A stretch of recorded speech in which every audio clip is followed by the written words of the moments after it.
Hello everybody and welcome back to a brand new episode of the NASCAR Heat 5 career mode on the channel. I hope you're all having a great day. Today we'll be going to Homestead, Miami here in all three series. I will be showing the Truck Series and Cup Series and just kind of show the finishing order of the Xfinity Series. But I'm finally showing my game settings on the screen for you guys that have been asking for it. I finally remembered, so you can see it all here. Basically, difficulty presets on Expert, brake smoothing I have on high, AI difficulty legend, damage, full damage, DNFs enabled, 25% races. I run 3X tire and fuel wear, so I was thinking about maybe dabbling with 4X, but for right now we're going to go with the 3X and just kind of see where it goes. And then we got that for normal.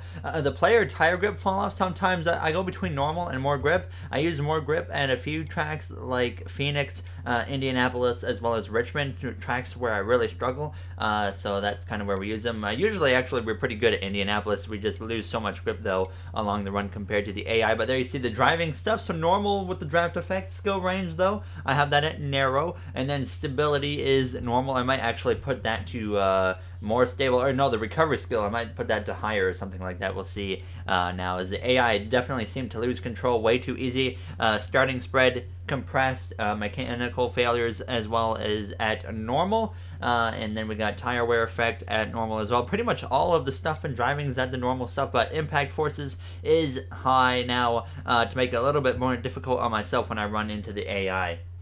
And then I'll show you guys really quick my steering wheel settings here. It's not very different from the default stuff. Paddle shifters, but I turned up the force feedback there to probably about 3/4 of the way across, and then you see everything else just at the baseline of what it came through is. There's, you see the audio settings even. My victory anthem is electronic 1, by the way, if you ever wondered about that. But now we're going to get ready to go green here for the first race of the day here in the Truck Series. As you guys remember, we're full-time with Eric Jones here on the 51 that we've been watching this season so far. He actually just got a win recently and is locked into the Truck Series playoffs as he comes here to Homestead, Miami, looking to get win number 2 on the season. But if memory serves me correct, last time we came to Homestead in the Truck Series in our rookie season, we didn't do that great, so I was kind of expecting maybe the same from Eric Jones here tonight in Homestead Miami Speedway now, as he would get underway a little bit outside that top 10, as he was now underway here in Homestead just behind Tyler Ankrum there, as well as Todd Gilliland there on the inside as they went down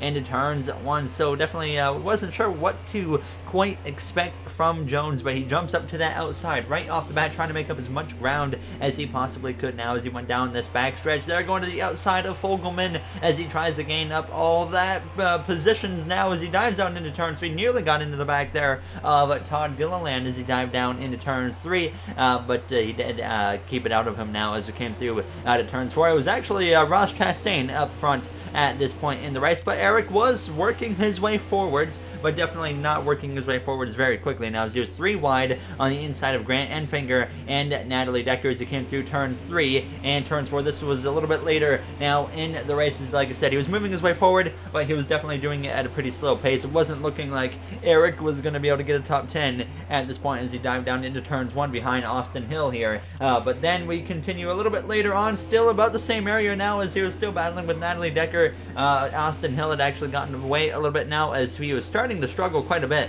on the inside lane. He came through out of turns 4 on the inside of Ben Rhodes at that point here, as he went down their front straightaway. So tried to make the move on him and get past as he went down into turns 1. But we come through now to the final lap here in Homestead. He had gotten past Ben Rhodes as he went down into turns 1. Now on the inside again of Natalie Decker. They're nearly making contact after hitting the apron. Austin Hill just in front, as now Eric Jones comes out of turns 2 on the inside of Todd Gilliland, side drafting him down the back straightaway there, as they're going to be side by side down towards turns 3 for the final time here in Homestead, Miami. Grant Enfinger all the way to the top, trying to build up that momentum on the exit. Jones slides up on the exit of turns 4 now, as they're going to come through side by side to the line. Hill and Decker just in front as Jones comes through to cross the line here in a disappointing P9, as he's run so good in the last few races, and now here is down at P9. But at the same time, still a top 10, so we can't complain about that part. But definitely Eric Jones, the caliber driver he is, we expect to see him running in like the top 5. But there he is, P2 in the points now, as I'll show you guys the Xfinity series. We weren't in the 54 car for this race. It was Kyle Busch in the 54 car. Austin Cindric actually picked up the victory here in Homestead, Miami, and Kyle Busch had a bit of a rough one here as he was down in the 18th position, unfortunately, now in the Xfinity Series. There, as you see the rest of the grid now, Mike Harmon down there in that last position. So that was just what happened there in Xfinity. So Cindric with the victory now as we get ready to go into Homestead, Miami here for the Cup Series. Obviously, we're so used to deciding a champion at this track now, and for the first time in playing NASCAR games in my lifetime, since I've been playing, we will not decide a champion at this racetrack. So definitely a new experience for myself now as we get underway here for our first attempt at qualifying here as we go down into turns 1. So the goal was a 32.216. I wasn't sure if I was going to hit that or not now as we have the DeWalt paint scheme back on the car with the thanks to our heroes or whatever it is now. We're going to run that probably over the other DeWalt scheme throughout the season now as we come through out of turns 4 here on our qualifying lap. Coming to the line, it was actually a pretty solid lap because we come through to cross the line, getting a 32.218 and go P11 here in qualifying for Homestead, Miami. So we really seem to step up the game here recently in terms of qualifying, definitely boosting that confidence now as you see the rest of the order on your screen. DiBenedetto quite a ways down the order, Brendan Gaughan in that last spot. Jimmy Johnson actually had a very solid qualifying effort of P6, and on pole we got Kyle Busch. And now as we get ready, though, to go green for Homestead Miami Speedway, the kind of story we're looking at here, Jimmy Johnson comes into this race starting the season with the 7 championships, 83 wins, 36 poles, 373 top 10s, but he's won 7 championships on this racetrack now.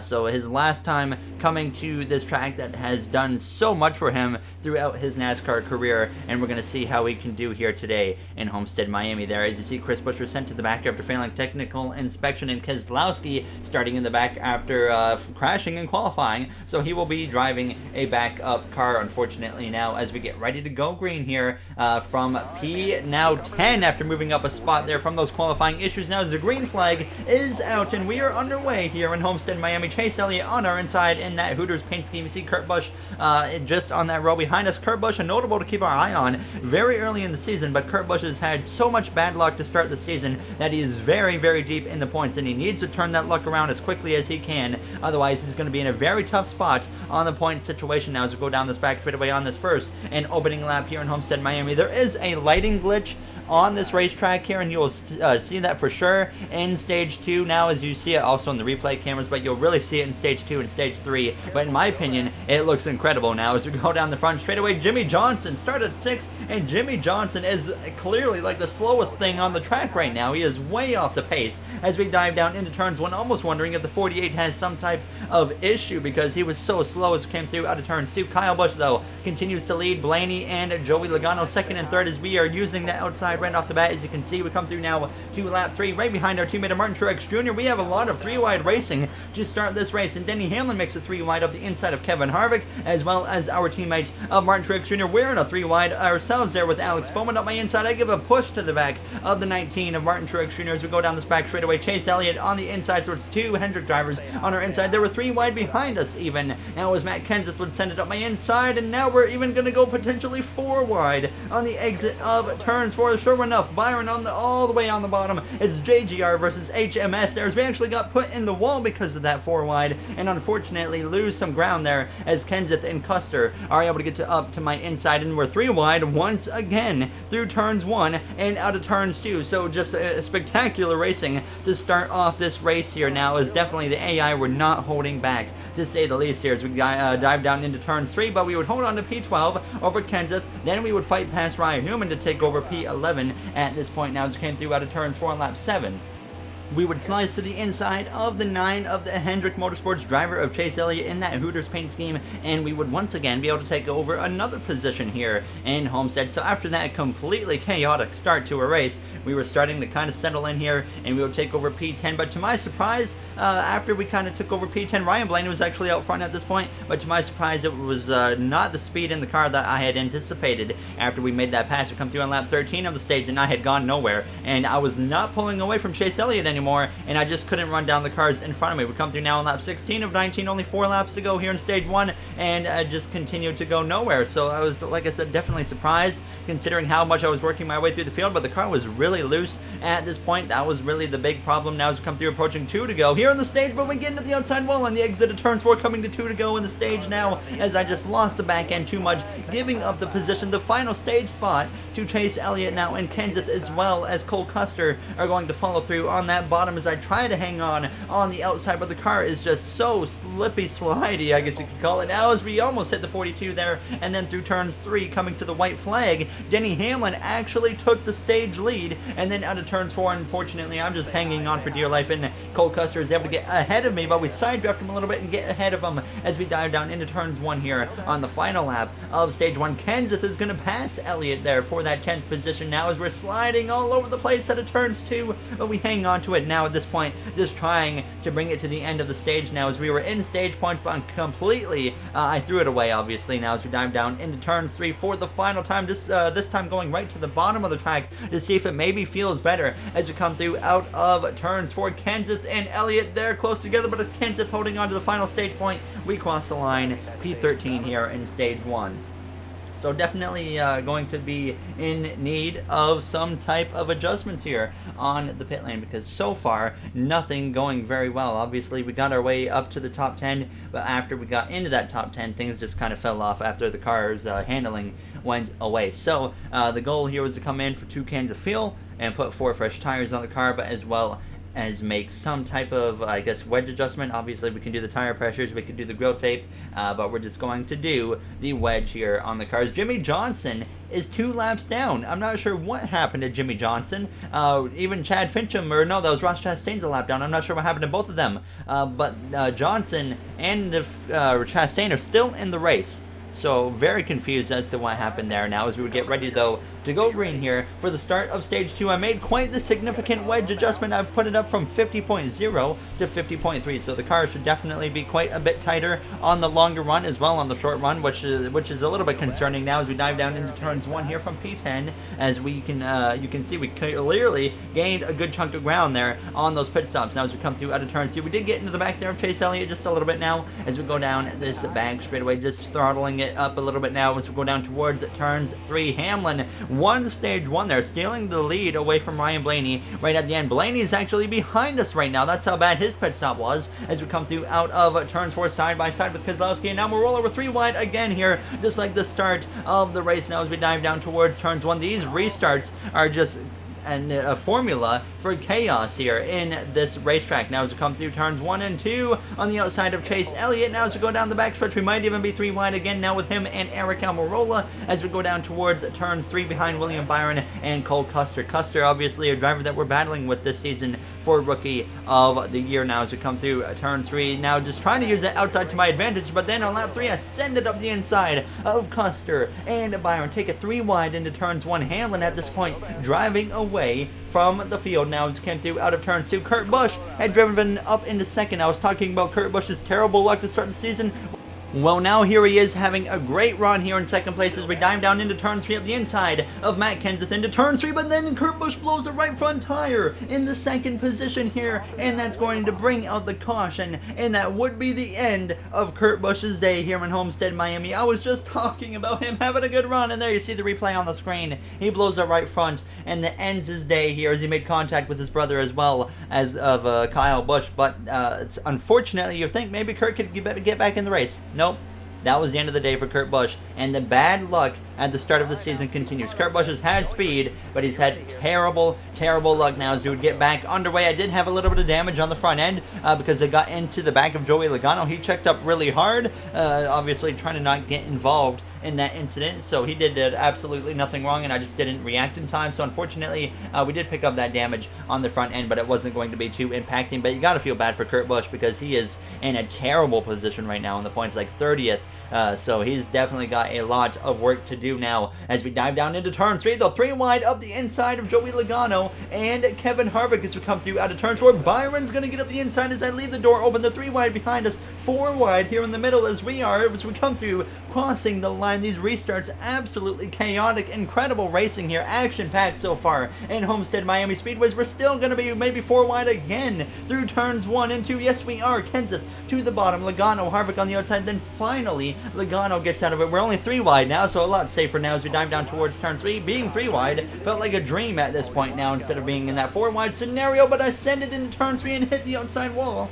and now we're going to give up those positions that we just gained. Now as Kyle Busch is going to get to my inside as we're now P10, still 3 wide of course. Now as we go down towards turns 1 with 8 laps to go here in stage 2, Hamlin driving away with stage victory at this point. Ryan Blaney has worked his way back up into P2. Right now it's been Blaney with 2 wins on the season, Hamlin with a win as well very recently as we dive up the inside of Kenseth now into turns 1 as we also pass Kevin Harvick, and then we're going to, like I said, get to that inside of Kenseth, pass him, get to the back of William Byron, get to the inside of him, and now we're making moves. Byron having a very solid start to the season as we get to the inside even of Kyle Busch as we dive down into turns 3. So the bottom in turns 1 and 2 really worked to my favor on this specific lap now as we get right on that door of Kyle Busch out of turns 4, and I could not pass him, and then on the end of lap 13 out of turns 4 he would be able to clear me down the front straightaway. So now just 4 laps to go here in stage 2. I jump actually back up to that higher lane, and unfortunately it doesn't quite work because coming to the white flag in stage 2, I hit the outside wall, and sure enough now we damage the right side, and we start the final lap here in stage 2. Hamlin still out front at this point as we dive down into turns 1 and 2. So definitely didn't work out our way here in the end of stage 2, but still P7 compared to what P13 it was in stage 1. We've definitely had quite the gain now as we go down this back straightaway for the final time here in the second stage. Matt Kenseth, Kevin Harvick, and William Byron all lurking behind us as we come through turns 3 and out of turns 4 for the final time in stage 2. P7 it will be here in the second stage. Denny Hamlin with the stage victory now, another playoff point to our teammate of Hamlin now. So very good to see at least a JGR car running up front. All JGR cars up inside the top 7. And if you remember in the last episode, if you count the 95 car affiliate, it was a JGR 1, 2, 3, 4, 5 in the last episode, which was absolutely insane. So obviously last episode was a very weird one in Atlanta, but now we would come into the pit lane, 2 cans of fuel again, 4 tires. We would put the repairs into the car. It was actually 2 extra seconds, as well as I actually put the wedge down to 50.1 as the car just felt too tight on the long run. Obviously it was too loose earlier, but now it's just too tight, so I had to make that call. Unfortunately though, we lose 1 position on the pit lane due to repairing the car, the damage on the car now as we would get ready to go green for the 3rd and final stage, which is now underway here in Homestead, Miami. If it stays green, there should be a green flag pit stop. 25 laps to go, and you can see that obviously you saw in stage 2, you see in here the lighting glitch I'm talking about. The sky is nighttime and the racetrack is daytime, so very weird, but the lighting, it looks so good. I honestly love it like this now as we go down the back straightaway here, right behind Brad Keselowski here on this opening lap now of this 3rd and final stage as we come through turn 3, and it looks like we might be preparing for some more 3 wide, potentially even 4 wide action, the way these restarts have been so far here today in Homestead, Miami. As we come through completing the first and opening lap, we're going to send it up the inside 3 wide of Kevin Harvick, and Brad Keselowski is now Harvick sideways there through turns 1 and 2 off of my bumper as I got into him there, making that move down into turns 1. He saves it though. We keep it green going down the backstretch here in the Dixie Vodka 400 now as we go down this back straightaway side by side with Matt Kenseth here as we dive down into turn 3 up closer to that wall along with Hamlin and Blaney also up by that wall. Second place right now, Alex Bowman trying to put the pressure on our JGR teammate as we clear Keselowski on the exit of turn 4. Then now I'm going to lunge up the inside now of Kenseth and Kyle Busch here as we dive down into turns 3 wide once again as we come through the center of the corner. Hamlin, Blaney again all the way up by the wall here as we go down the back stretch, and unfortunately just can't quite make that 3 wide move work here as we go down the back straightaway. A little bit of contact now with Kenseth as we dive down into turn 3. He's going to go sliding as well like Harvick did, and just like Kevin Harvick, Kenseth makes a huge save and we keep it green, but definitely not making any friends as I've been roughing up some of these veteran drivers and just simple little mistakes on my part. Obviously that shouldn't really send them out of control into a corner, corner, but it does, unfortunately, now, as we did get up the inside of Kyle Busch now on lap 46 of 67 here in Homestead, Miami, but Busch continued to fight on my outside. And then, sure enough, on lap 47, I hit the apron there on the inside of Kyle, opens the door for Brad Keselowski. He gets up my inside, drives right on by Hamlin, still leading, second place belonging to Ryan Blaney. Then I'm going to lunge up the inside now of Kyle Busch here again into turns 3 on lap 49 as we come through 3 and 4 in the 18 on our outside, blows the right front tire. The caution is going to come out here in Homestead, Miami. The Busch brothers both blow tires in today's episode here in Homestead, Miami, and unfortunately, Kurt Busch DNF'd from his tire failure. Well, Kyle Busch does not DNF from this one. He will still be in this race, but obviously he's going to have to go to the back. Now, as I was thinking about what do I do here on the pit stop. I see the AI is going to pit.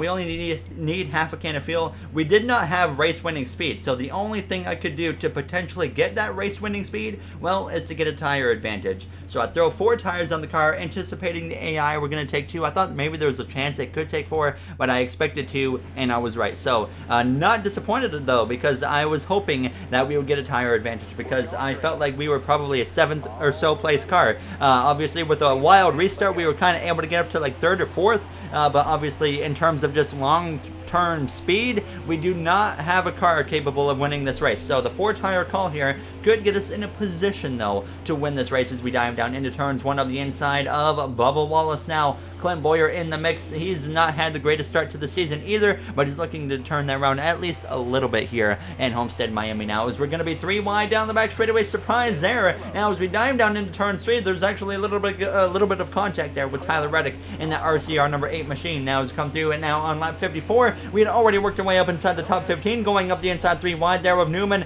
and Logano, even Joey Gase, and already on lap 54 into the top 10 here in Homestead, Miami.